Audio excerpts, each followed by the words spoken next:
Good evening and welcome to the Bhagavatam. Today we're going to continue with the Uddhava Gita. This is the third episode of that, 11th Canto, chapter number 9.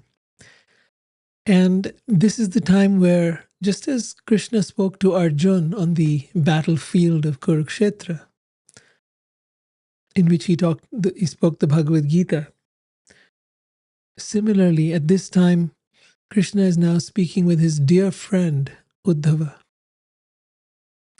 And he's instructing him his last messages before he's about to leave the world. So at this point, Krishna's been narrating the story of the Avadhut. The Avadhut is a highly saintly person. Avadhuts were known to be completely detached from the world. They were known to have no material attachments, to be engaged in complete bliss, and to be completely absorbed in the divine. So we find that this example may not exist in the Western world, but in places like India, there have been many such Avadhuts.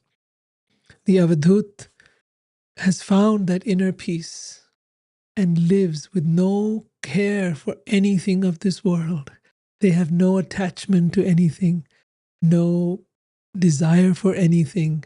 Their bliss, their peace, their joy, their everything is right here within themselves, and all around them is that joy, because they have connected with God in such a deep way that that they feel complete and satisfied and fulfilled, even though they have nothing and desire nothing and want nothing. Can you imagine that possibility? I want you to think about it. What would it take? What kind of an incredible insight, awakening, enlightenment would you need to experience for that to happen? So the Avadhut, or the saintly Brahmin, he was speaking and talking about his 24 gurus. We've gone over a number of them, and today we continue with that. So he says, everyone considers certain things within this world to be most dear to him. Right? We all consider certain things to be most dear to us. And because of attachment to such things, one eventually becomes miserable. Think about it. The things that you have no attachment to cannot cause you misery or suffering. But the things you are attached to, if somebody bangs your car and you're very fond of your car, you have this wonderful car, and somebody smashes it, you're going to be very upset. If someone you love leaves you or dies, then you'll be very upset. If you lose something that is very precious to you, money or an object, again, you will suffer greatly. So he says here that we suffer because of our attachment to things. It might be also attachment to a job, it might be attachment to a person, whatever it is. Attachment causes suffering. So he says one who understands this gives up material possessiveness and attachment, and thus achieves unlimited happiness. So if you want unlimited happiness, learn this formula, that by giving up material possessiveness, it's not about material possessions, it's about possessiveness. This is mine. That is possessiveness. This person is mine. This thing is mine. And the attachment to that, that's what causes the suffering. It is this idea that this is mine. How do you give that up? Does it belong to everybody? Does nothing belong to anyone? Well, in one sense, yes, everything belongs to God. And what you have has been given to you to take care of on His behalf. Therefore, in one sense, you don't need to give up that thing, but you simply need to let go the sense of proprietorship over it. Recognize that the proprietor is God, the owner is God. It is his possession, his house, his car, his bank balance, his child, his beloved person. And at some time he gives that, and at some times he takes that away. It's a very simple understanding. It's not complicated, right? But it's just understanding this is the true nature of reality. We're not trying to make up something. It is and on the other hand, you don't have to. You can continue to be attached. You can continue to be possessive, and you can continue to be miserable. That's okay. It's our free will. So then he gives the example of the hawks. He gives the example of once a group of large hawks were unable to find any prey.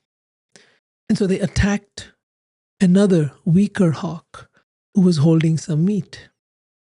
At that time, being in danger of his life, the hawk gave up his meat and experienced actual happiness. So, I don't know about real happiness, like real lasting, permanent happiness, but certainly once they got the meat from that hawk, they were no longer fighting with him. And because he was the weaker, he would have died if he hadn't let go. So then the Avadhut compares this to family life. He says, in family life, the parents are always in anxiety about their home, children, and reputation. But he says, I have nothing to do with these things. I do not worry at all about any family. And I do not care about honor and dishonor. So it's not about being single and not having a family. That's not the point. The point is not having any attachment to anything in this world, not even an attachment to one's ego, because it is in the ego that we experience honor and dishonor. So he says, I do not worry at all about any family, and I do not care about honor and dishonor. We are all very upset when somebody dishonors us, when people do not respect us, when people do not like us, or they speak badly of us. That's the ego. The ego is getting wounded. The ego is getting hurt. And it wants to defend, and it wants to argue, and it wants to prove, no, I'm a good person. No, I'm worthy of your love. I'm worthy of consideration. I'm worthy of respect. We all want to feel that we are worthy. And if at some point we feel that we are not worthy, then it's very distressing and very upsetting and very harmful to the ego. But one who has understood that the ego is not me, I am not my ego, I am not my mind, I am not my thoughts, I am not my emotions. I have these experiences, but I am the witness of this. And the moment you begin to witness it rather than identify with it, is the moment that you will stop caring about honor and dishonor. That's called being equipoised. And then he continues saying, I enjoy only the life of the soul. Ooh, wow. I enjoy only the life of the soul.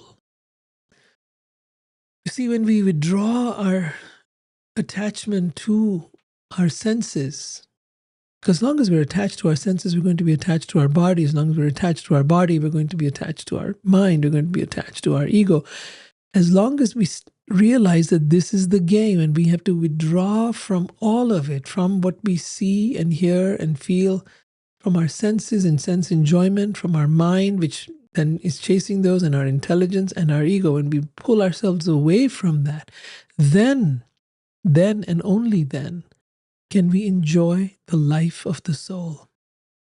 The life of the soul is this. The soul is Sat Chit Ananda. It is eternal, full of knowledge, and full of bliss. Ananda. Anandamayo Bhyasat. It is living in bliss. You are a blissful entity, eternally, always, never unhappy, never sad, never hurt. That's the nature of who you are. And yet, that beautiful diamond is covered over by the darkness of ignorance, by being attached to this body-mind organism. And it is that attachment to this that is now causing us to go life after life, experiencing suffering. So he says, I enjoy only the life of the soul, and I find love on the spiritual platform, meaning I find love everywhere. Thus I wander the earth like a child. Ooh, this is so delicious, so delicious.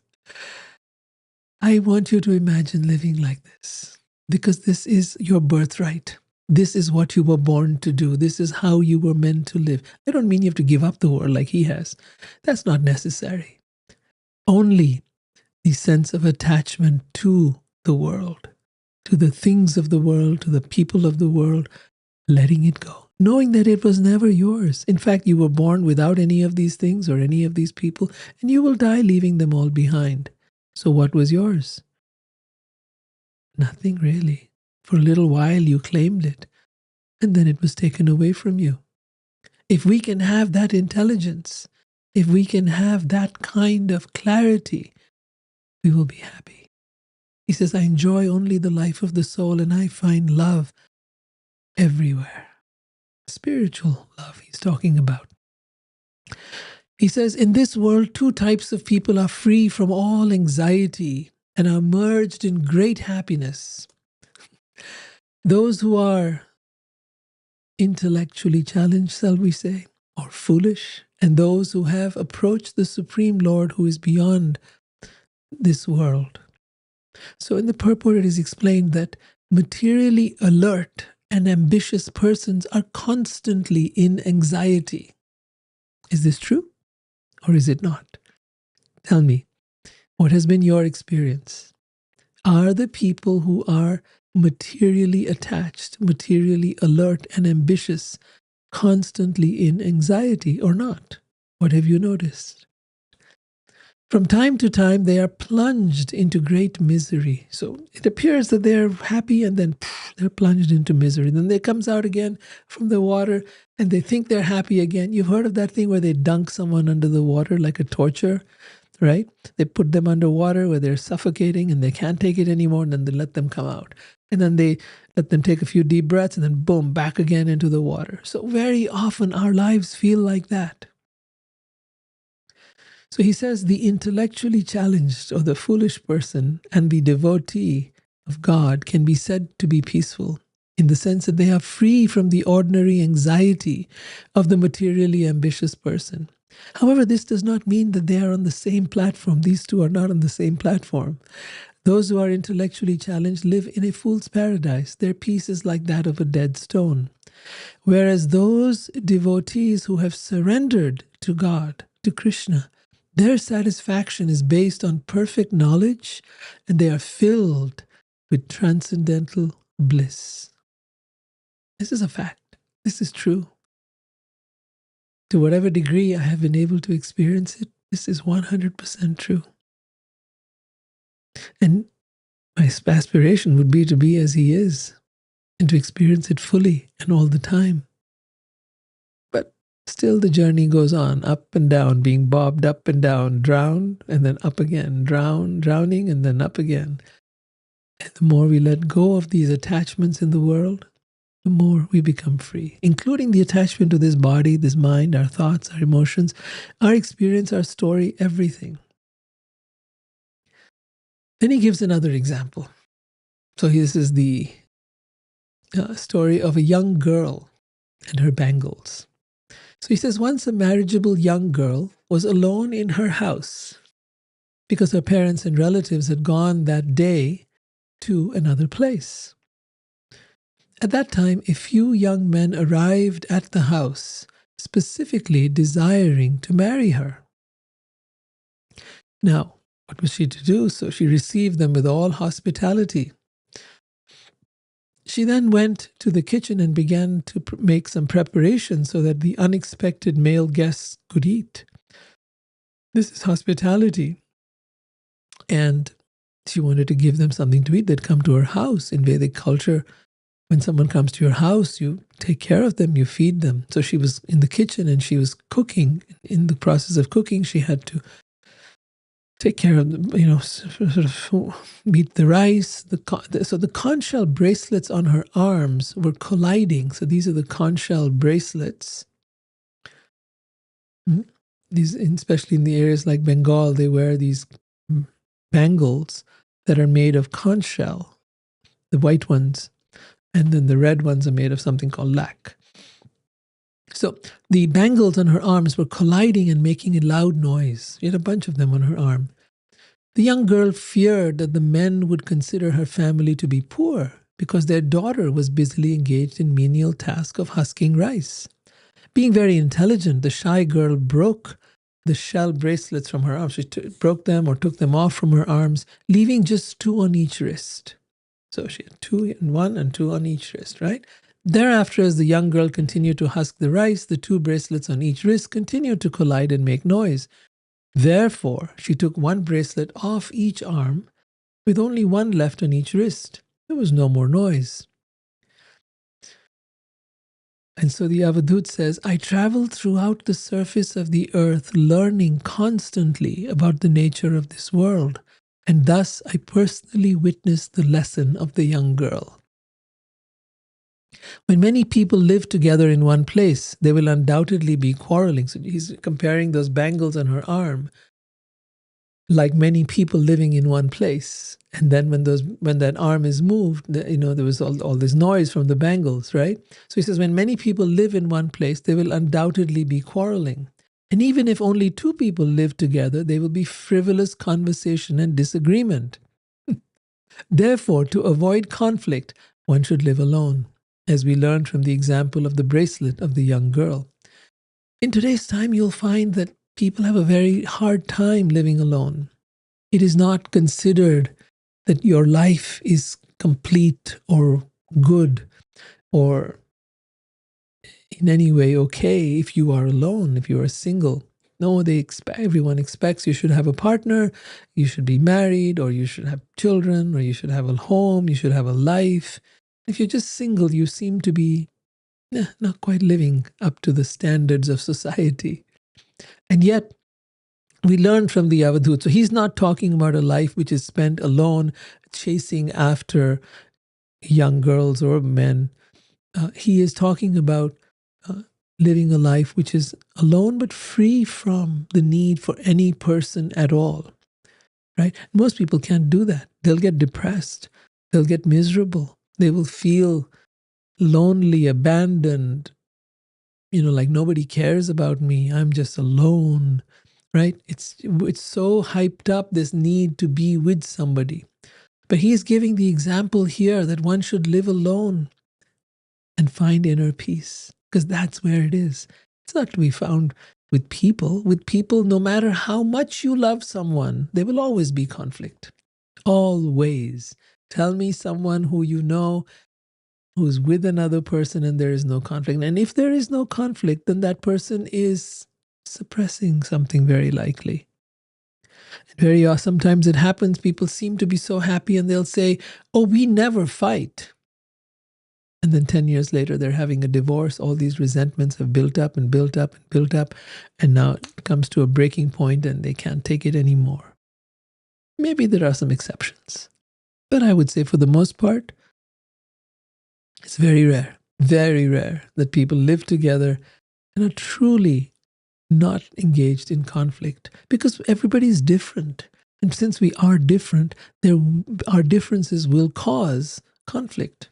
They will cause disagreement. Do not get into that trap. Do not be seduced by conflict. It's a great art in relationship. It requires us to be able to have full awareness of our thoughts, our emotions, our ego. It requires us to not act upon the impulses of our mind to defend, to argue, to prove, to be right. It's a great art. And I think everyone should learn it. It's an important art to learn how to be with someone and yet not be triggered or affected by the things they're saying or doing.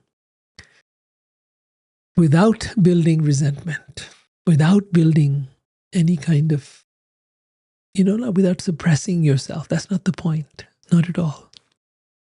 All right, then he goes on to give the example of the yogi. Having perfected the yoga sitting postures and conquered the breathing, the pranayam process, one should make the mind steady by detachment and the regulated practice of yoga. Thus, one should carefully fix the mind on the single goal of yoga practice.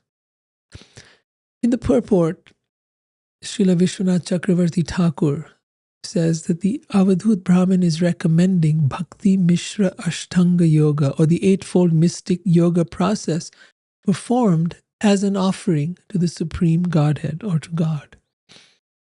So, most yogis, when they're engaged in their practice of yoga, want to focus in upon various aspects of the body and the energy centers, and then through that they want to come into a place where they feel a sense of merging with the divine. But the true yogi is explained by Krishna. You see, the true yogi, according to Krishna, is one. He says, Yoginam api sarvesham madgaten antaratana shraddhavan bhajate yomam same yukta tamo mataha. Of all yogis, one who always abides in me, means lives in me with great faith, worshipping me in transcendental loving service, is most intimately united with me in yoga and is the highest of all. Who is the highest yogi? One who has great faith, is worshipping Krishna, and is engaged in loving service. Shraddhavan bhajate yomam. Shraddha is faith. Bhaja means to worship. And same yukta tamo mataha. That person is united with me. Mataha. Mataha means with me. Right? Such a person, yoginam apisar, of all the yogis, this person is considered to be the highest.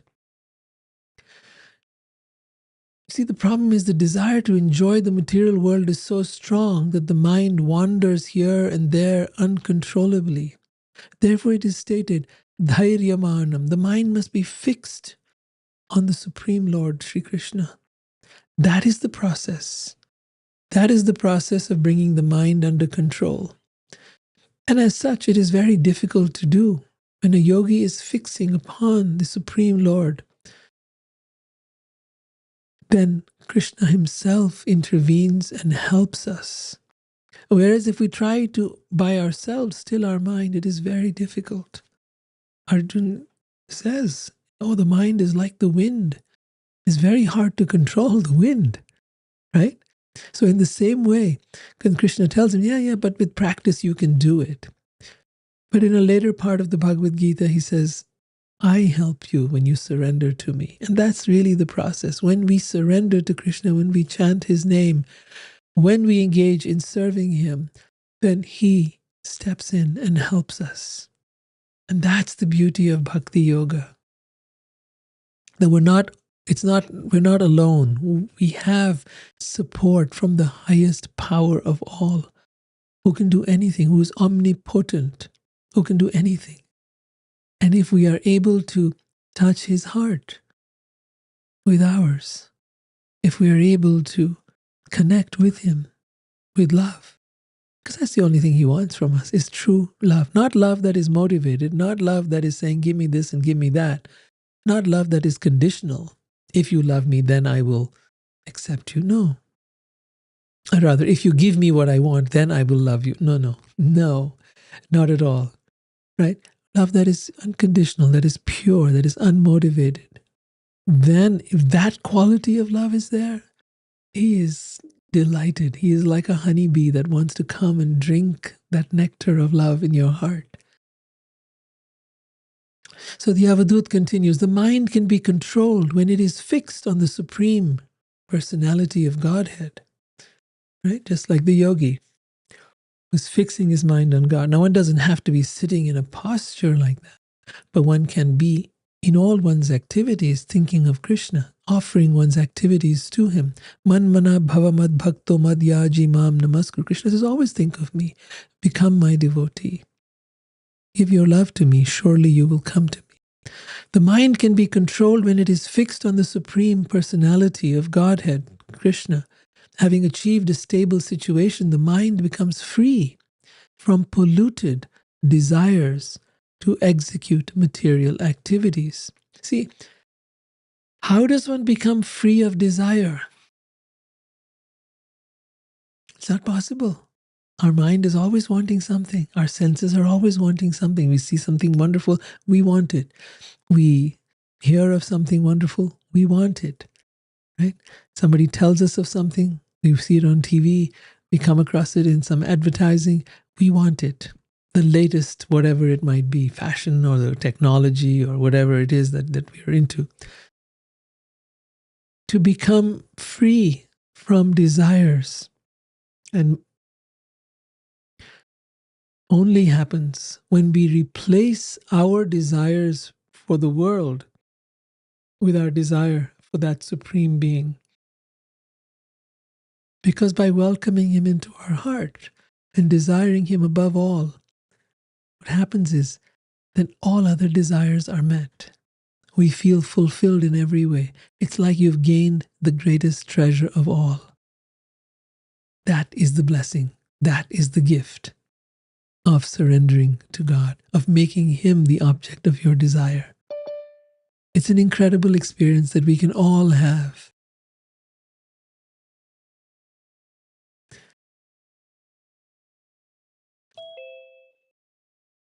Thus, the mode of goodness increases in strength. One can completely give up the modes of passion and ignorance, and gradually one transcends even the mode of goodness. So the mode of goodness is where you're peaceful, where you're engaged in kindness and compassion and good activities, where you take care of your body and mind in a healthy way. This is all in the mode of goodness.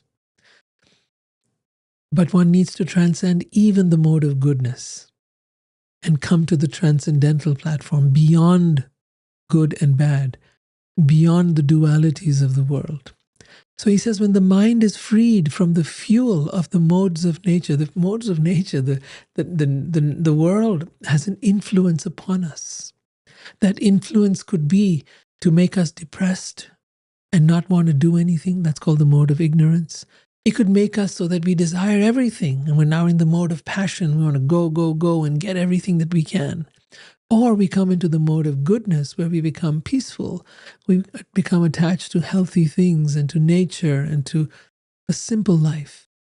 And that is better than the earlier two. But even higher than that is the transcendental state.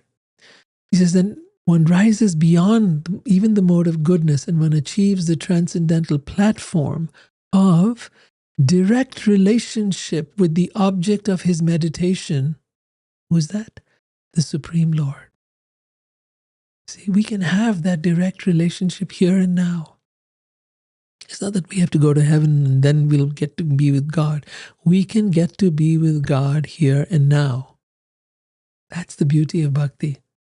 Because our love draws Him to us. Our love attracts Him as He attracts us. It's a two-way street. Then he goes into the story of the arrow maker. You know, bows and arrows, right? So there's a guy who's an arrow maker. And we're going to come to that story now. Thus, when one's consciousness is completely fixed on the absolute truth, the Supreme Personality of Godhead, one no longer sees duality or internal and external reality. The example is given of the arrow maker, who was so absorbed in making a straight arrow that he did not even see or notice the king himself, who was passing right next to him. Now, when a king goes anywhere, there'll be, a full parade. They'll be heralded with drums and other musical instruments, and there'll be soldiers and other members of his retinue. And despite this whole royal extravaganza passing right by his workshop, the arrow maker did not even notice, because he was completely absorbed in doing his duty, his prescribed duty of making arrows. That's what he did. He wanted to make them straight and sharp. So one who is completely absorbed in the loving service of the absolute truth, Sri Krishna, no longer pays attention to material illusion. This is the beauty of devoting oneself to God, is that little by little, the attraction to the world begins to fade. The things that at one time felt so attractive and real, let's say watching TV, or let's say dressing up a certain way, or going out to a pub or a club or parties or whatever else, you start losing your interest in that. The desire to be around Krishna and his devotees takes over. It becomes your prominent desire, and all other things begin to fade. You begin to realize that this body, this mind, these senses have been controlling you all your life. They've been making you do things, and you thought those things were pleasurable. But now you're experiencing a higher taste, a taste of something divine, a taste of God, of Sri Krishna. And when you're tasting that, experiencing that within yourself, then other things fade away. Why? He says here, the absolute truth, Sri Krishna, is the background and basis of everything that exists. One who cannot see this will be bewildered by the false concept that there is something that is not Krishna. See, everything we see around us is actually coming from God, is God. Everything emanates from Krishna, and he is the Lord and Master of everything. So everything comes from him, and everything is him, and everyone is an expression of him. Just like you see waves in an ocean, right? There's an ocean, and then there are waves that arise from the ocean. So the waves are very interesting forms. They're all different. And yet they rise for a little bit and then collapse back into the ocean. So also with the forms of this world, our bodies, the bodies of the animals around us, of the things around us, they arise from the world and go back into the world. Nothing here is permanent. And then he says, this simple understanding is the actual existential situation. Powerful, right? Then he says, a saintly person should remain alone and constantly travel without any fixed residence. Being alert, he should remain secluded and should act in a way that he is not recognized or noticed by others. Moving without companions, he should not speak more than required. So he's now talking about, just like those bangles, one on each arm, separate. But this is the signs and qualities of a saintly person. I'm not saying that might be me or you. But if you want to approach someone who is truly saint, want to recognize someone who is truly saintly, these are the qualities to look for.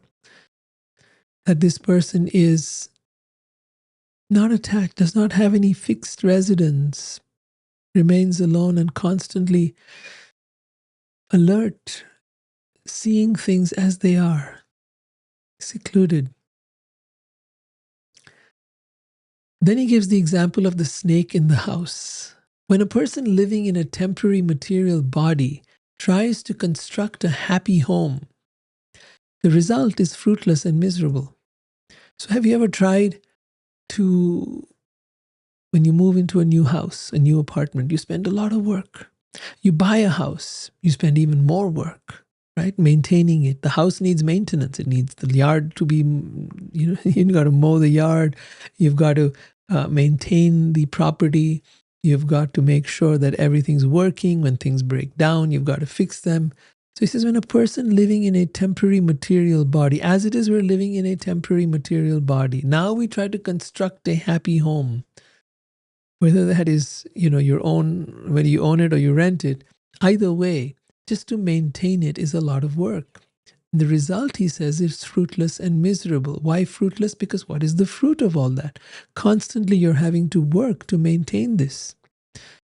Then he talks about the snake. The snake, however, enters a home that has already been built by others and prospers happily. Right? So the snake will go and find a house that, where people are already living. And he may go and park himself there. Of course, if we were to find such a snake, we'd freak out. So the devotees, being concerned with the ultimate perfection of life, do not personally struggle for material advancement. So devotees of God, those who have dedicated their life to the divine, to the supreme being, being concerned with the ultimate perfection of life, which is what? Which is to be able to develop love of God. So such persons do not struggle for material advancement. On the other hand, there is no need for devotees to artificially imitate the austere life of ancient times. So it's not that we've got to do like the Avadut and have no possessions and walk around with nothing and just a piece of cloth, loin cloth perhaps. That's not necessary either. A devotee's goal is to simply serve Krishna as nicely as possible. Therefore, the devotees willingly accept whatever comes easily and of its own accord. Now, that could be a simple dwelling place, or it could be a beautiful mansion, and all types of material opulences, not with any personal attachment, but only so that these things can be engaged in the loving service of the Supreme Lord. If one engages such things with a desire to enjoy them for oneself, separate from God, then one falls down from the platform of pure devotion. The Lord of the universe, Narayan, is the worshipable God of all living entities. This is a powerful statement. He's not saying that this God is different from your God, is different from the other one's God. No, there is one God. You can call him by whatever name you like. But as Shakespeare says, the rose by any other name would smell as sweet. So God by any other name would still be God. Once you understand what are the characteristics of God and the qualities of God, then you'll find there is no other being that is God. You may have one set of ideas about God, and someone else may have another set of ideas. But like the blind man and the elephant, they thought that the elephant was, the blind man came up to the elephant. There's this story, and the four of them, one of them held the leg of the elephant and said, "Oh, the elephant is like a tree." And somebody held the trunk of the elephant and said, "Oh, the elephant is like a snake." And someone held I think the tail of the elephant and said, "Oh, it's like a broom." So which of them was correct?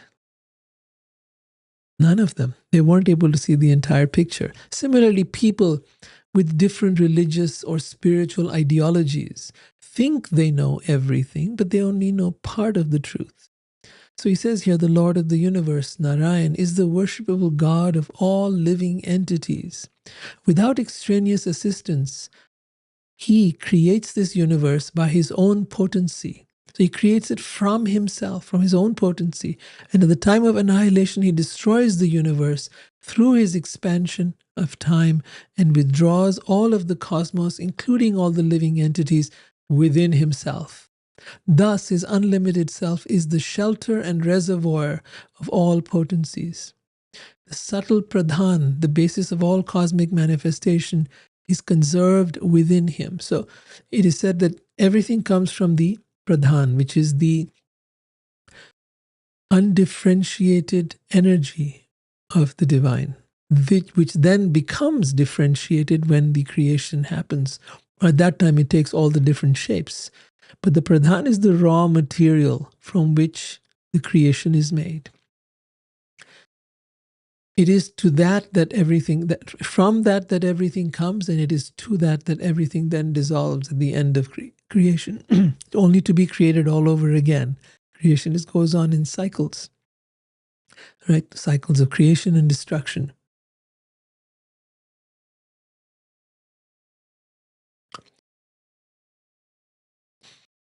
So the subtle pradhan, the basis of all cosmic manifestation, is conserved within him and in this way not different from him. In the aftermath of the annihilation, the Supreme Lord stands alone. When he displays his own potency in the form of time and guides his material potencies, this is all his material energies, such as the mode of goodness, into neutral condition of equilibrium, he remains as the supreme controller of that neutral state called pradhan, as well as of the living entities. He is also the supreme worshipable object for all beings, including liberated souls, demigods, and ordinary conditioned souls. The Supreme Lord is eternally free from any material designation. and constitutes the totality of spiritual bliss which one experiences by seeing his spiritual form. He thus exhibits the fullest meaning of the word liberation. So here we see something that is stated also in the Bhagavad Gita, where Krishna says, when I come to this world, I come in my original, transcendental, spiritual form. Krishna does not fool. He says, fools think that I take on a material form, but I do not. I come in my original form. And that's why you see pictures of Krishna, you see he's always shown as being maximum 16 years old. He's eternally youthful. It's called Nava Yovana. Eternally youthful. God is not some old man sitting in the clouds. No, no, no. He's eternally youthful, extremely beautiful, and most attractive. Not only that, he constitutes the totality of spiritual bliss, which one experiences by seeing his spiritual form. So in the purport it is explained that when one gains practical experience that the gross and subtle material bodies are simply coverings of the soul. So gross body is this physical body, and the subtle body is the psychological body, the mind, intelligence, and ego. So both of these, the physical and the psychological body or subtle body, are simply coverings of the soul. Think of a mask that one is wearing, or a space suit that one is wearing. So when you realize that this is what's going on, that this is not me, the me is is the soul, then one gives up the foolishness of material attachment and becomes attached to the Supreme Godhead. One realizes that his original or constitutional position is neither to enjoy matter nor merge with God's existence. So a lot of people want to just merge into God. They feel that they will now be free of all suffering. There's so much suffering in the world. Let me just merge into God. Let me become one with God. This is just another form of escapism. This is just another form of trying to get rid of the sufferings of this world. Whether you go out and get a house and get some air conditioning or buy a car, that's also trying to get rid of the sufferings of this world. Whether you want salvation or you want to merge into the light, it's all strategies to get rid of the sufferings of this world. However, to go to the next step and recognize who the Creator is, recognize that we have a loving relationship, and to then engage in that loving service to God, that is our original position. That is what Chaitanya Mahaprabhu says, the eternal nature of the soul. Jiver Swarup hoy, our Swarup of the Jiva, of the living entity, is Nitya Krishna Das. We are eternal servants of Krishna or God. So service rendered to God is eternal, full of bliss and knowledge, because He is by nature eternal, full of bliss and knowledge, and anything associated with Him, whether it is texts like this, whether it is chanting His name, whether it is His devotees, or whether it is serving Him, is eternal, full of bliss and knowledge. And you experience that practically when you're serving or chanting or reading or hearing. Service rendered to God is eternal, full of bliss and knowledge, and by the potency of such service one becomes liberated, and his activities and that person's activities become glorious. Such service is eternal and gradually merges one into the ocean of bliss by seeing the transcendental personal form of Sri Krishna. Then the Avadut continues, at the time of creation, the Supreme Lord expands His own transcendental potency in the form of time, and agitating His material energy, Maya, composed of the three modes of nature, He creates the Mahatattva. Then He goes on to give us the example of the spider and its web. Just as from within himself the spider expands thread, right, through his mouth. So he expands the web from his mouth, and plays with it for some time, and then eventually swallows it. So you've seen spiders, you've seen their webs. They produce it from within themselves. In much the same way, the Supreme Godhead expands His personal potency from within himself. Thus the Lord displays the network of cosmic manifestation, utilizes it according to his purpose, and eventually withdraws it completely within himself. If out of love, hate, or fear, an embodied soul fixes his mind with intelligence and complete concentration upon a particular bodily form, he will certainly attain that form that he is meditating on. So now he's starting to give a different example, the story of the wasp and the insect. And the message behind it is this. See, you've heard of the wasp, right? These are wasps, and they have a hive. It's like bees do. And what you'll find is, in this story, let's get into the story. It says, once a wasp forced a weaker insect to enter his hive and kept him trapped there. In great fear, the weak insect constantly meditated upon his captor, and without giving up his body, he gradually achieved the same state of existence as the wasp.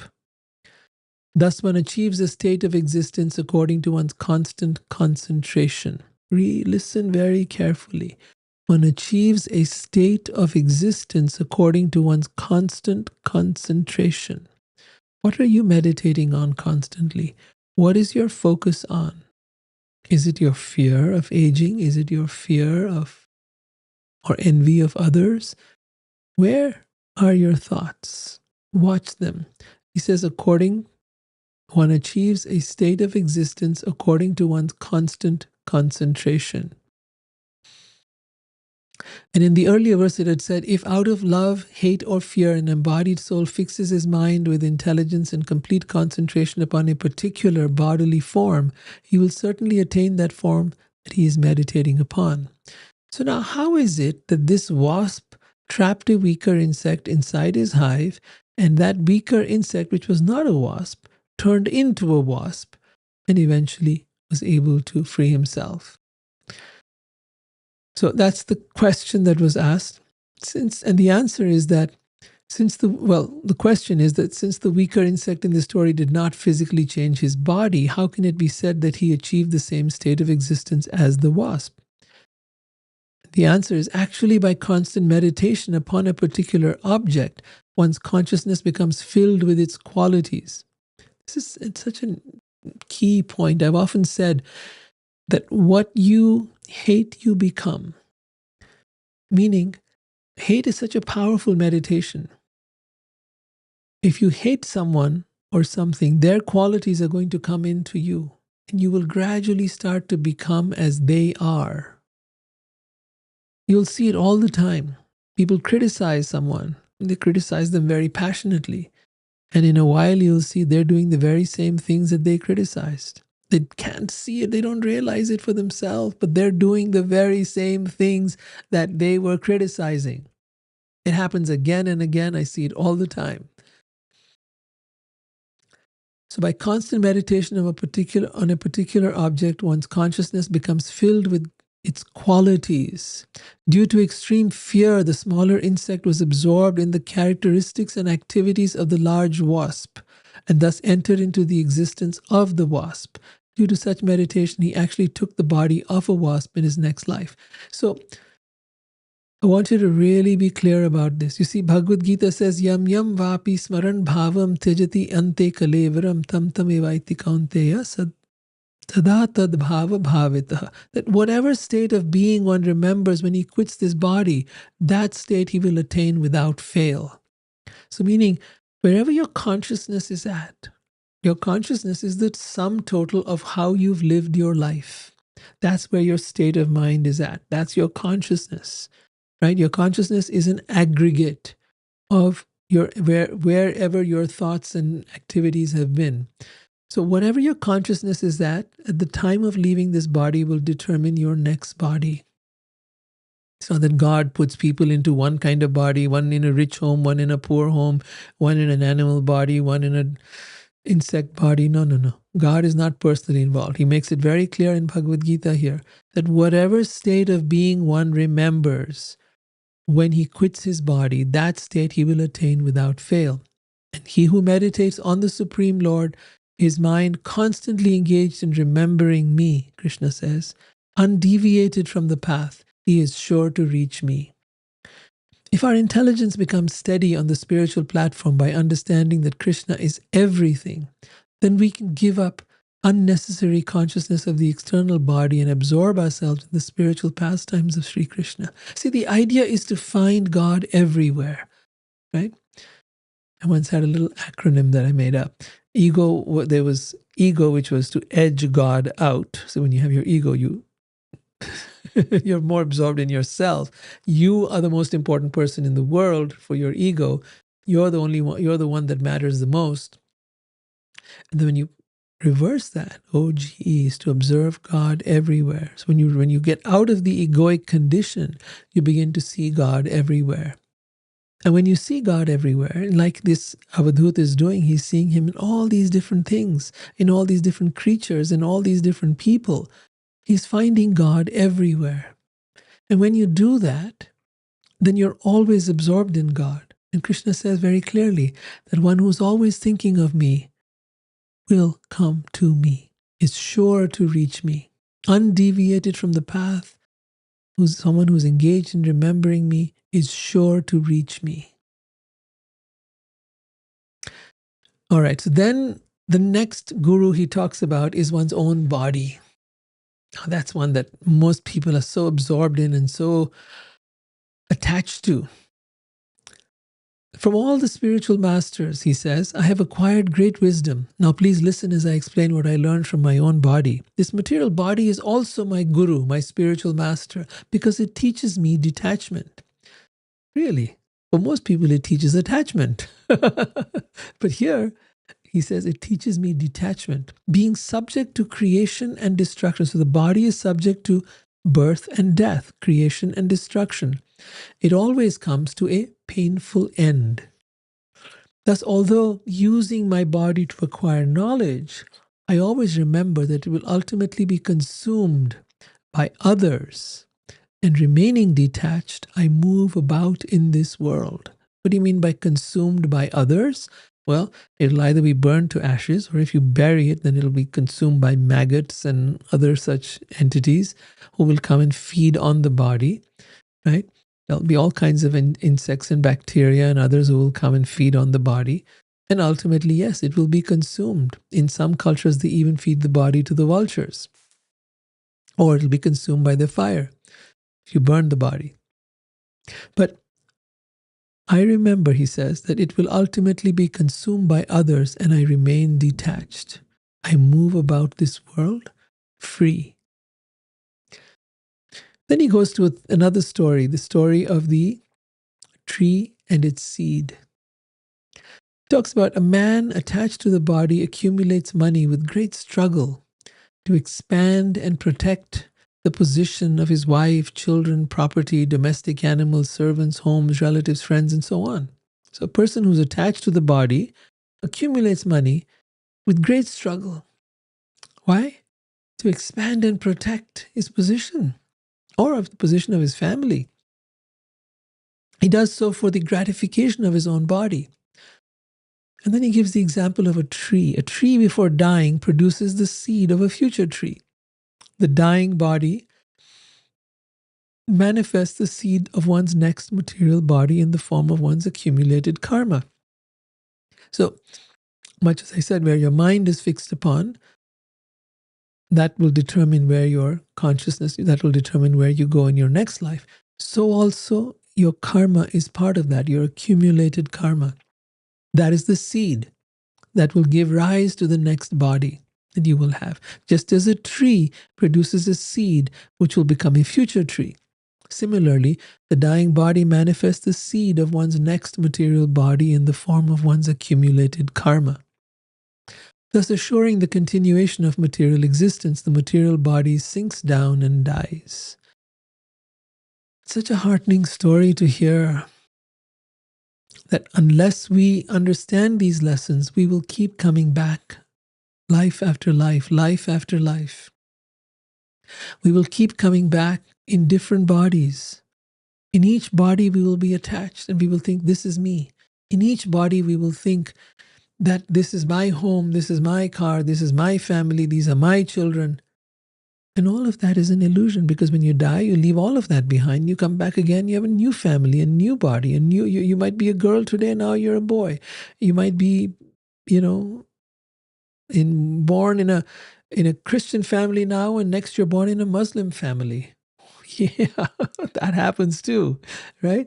You may have hated a particular color. You may have been, a supremacist of some kind and thought your race is superior and others are inferior. Well, you know what? Very good chance you'll take birth as one of those who you hated. And that's where the whole twist of life is all about. You get to be that which you focused on, that which you hated, that which you despised, that which you looked down upon. You get to be that. Why? Because you get to experience what it's like to be the other. And when you experience that, just like in karma, let's say you killed somebody, well, now you experience being killed by that person. That's action and reaction. You get to experience what it's like to be at the receiving end of such action. What does it feel like to be judged, to be thought of as less than, inferior by some other race that thinks they are superior? So in the purport it is said, how can detachment from the body be recommended when the body is endowed with so many wonderful qualities? One may ask, yeah.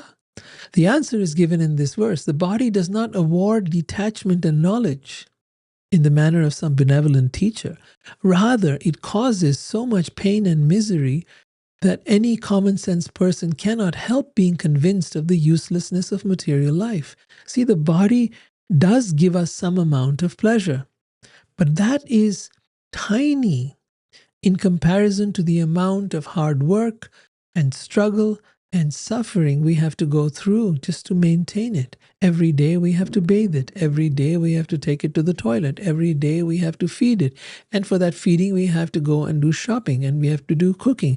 And then we have to go out and we have to work, and we have to have money to house the body, right? And to feed it and clothe it and take care of it. So all of that is a lot of endeavor, a body that we have got for a short while and then we leave behind. So this is common sense. And yet, common sense is not common practice. It's not easy for us to follow this. Yet we must open our eyes and gradually practice becoming detached. So he says, it causes so much pain and misery that any common sense person cannot help being convinced of the uselessness of material life. Just as a tree produces the seeds of the next tree and then dies, the body's lusty desires induce the conditioned soul to create a further chain of karma. Finally, the body, having paved the way for unlimited suffering in material existence, drops dead. He then gives the example of a man with many wives. Right? You've heard of that, polygamy. A man who has many wives is constantly harassed by them. He is responsible for their maintenance. And thus all the ladies constantly pull him in different directions. They might be competing. They might be thinking, oh, you did this for this one and that for the other one, and you didn't do it for me. And so just like children sometimes do, a person who has got many wives in this case is responsible for their maintenance, and they are constantly pulling him in different directions, each struggling for her self-interest. Similarly, the material senses, like our eyes, our nose, our ears, our tongue, harass the conditioned soul. So he's comparing our senses to a person with many wives. And our material senses harass us by pulling us in many different directions at once. On one side, the tongue is pulling him to arrange tasty food. Then thirst drags him to get a suitable drink. Simultaneously, the sex organs clamor for satisfaction, and the sense of touch demands soft, sensuous objects. The belly harasses him until it is filled, and the ears demand to hear pleasing sounds. The sense of smell hankers for pleasant aromas, and the fickle eyes clamor for pleasing sights. look at this beautiful picture he's painted, showing us how we are subservient to our senses and our mind. Thus the senses, organs, and limbs, all desiring satisfaction, pull the living entity in many directions.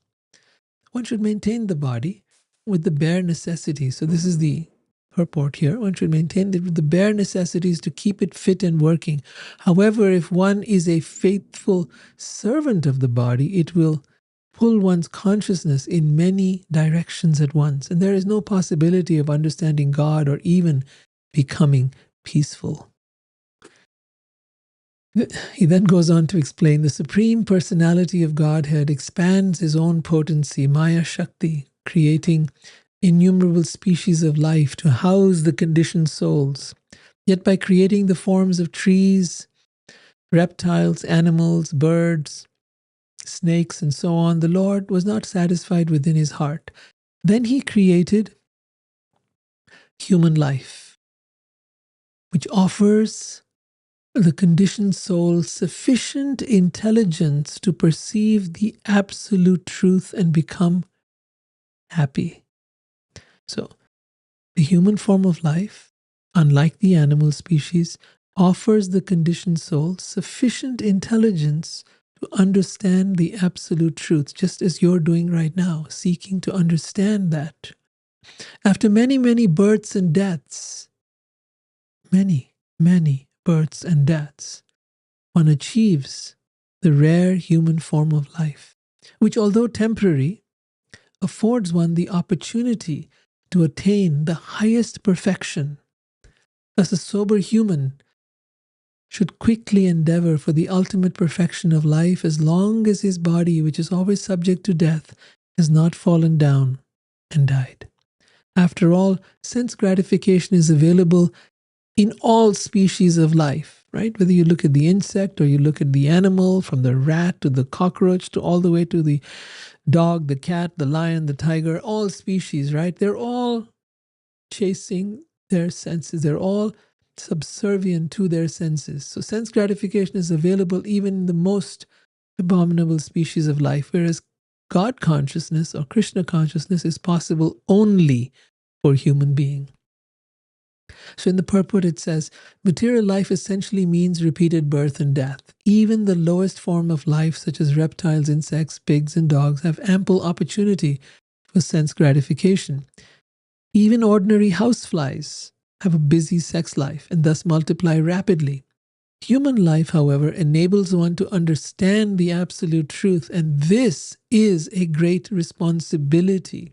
Since the valuable human life is not eternal, we should do the needful to achieve the highest perfection of God consciousness or Krishna consciousness before death appears. He then continues, having learned from my spiritual masters, I remain situated in realization of the Supreme Personality of Godhead and fully renounced and enlightened by realized spiritual knowledge. I wander the earth without attachment or false ego. Although the absolute truth is one without a second, the sages have described him in many different ways. Therefore, one may not be able to acquire very firm or complete knowledge from just one spiritual master. So he says one should learn. Krishna says in the Bhagavad Gita, if you want to know the truth, the absolute truth about who is God, just tad vidhi pranipatena pariprashnena, just inquire from someone who is self-realized, because such a person can impart knowledge unto you because he has seen the truth. So one should inquire from a self-realized soul. Now the question is, here he's saying one should approach more than one spiritual master. Therefore, one may not be able to acquire very firm or complete knowledge from just one spiritual. So he says, in any case, the idea one should have many. So in the purport, Jiva Goswami comments on this, and he says, it is commonly understood that one is to accept a single spiritual master. Why is it recommended then that one learn from many spiritual masters appearing in the forms of ordinary? So then then we come to the example of the Avadhut, how he's learning from all of nature, from all of life. The explanation as recommended by the Brahmin Avadhut is that one can strengthen the teachings received from one's guru by observing ordinary things in nature.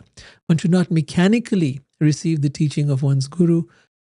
The disciple should be thoughtful and with his own intelligence realize in practice what he has heard from his spiritual master by observing the world around him. In this sense, one may accept many gurus.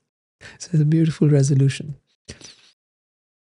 And then winding this conversation up, Krishna says to Uddhav, having thus spoken to King Yadu, the wise Brahmin Avadhut accepted obeisances from and worship from the king and felt pleased within himself. Then bidding farewell, he left exactly as he had come. Then Krishna says to Uddhava, hearing the words of the Avadhut, the saintly King Yadu, who is the forefather of our own ancestors, so Krishna's family, the Yadu dynasty, this is their forefather, one of their ancestors, became free from all material attachment, and thus his mind was evenly fixed on the spiritual platform. I hope you've enjoyed this wonderful narrative. There's so much to learn from it. And we're going to continue with the Uddhav Gita in the next few sessions. I hope you'll be there. I hope you'll follow up. You'll keep learning from Krishna's instructions. If you have any questions, I'd love to hear them. If you're not present in person here during the live cast, then feel free to write your comments or questions later on. I'd be happy to answer at any time. You'll find the entire show on YouTube, all the episodes. And I'll see you next week, Tuesday at the same time. Hare Krishna.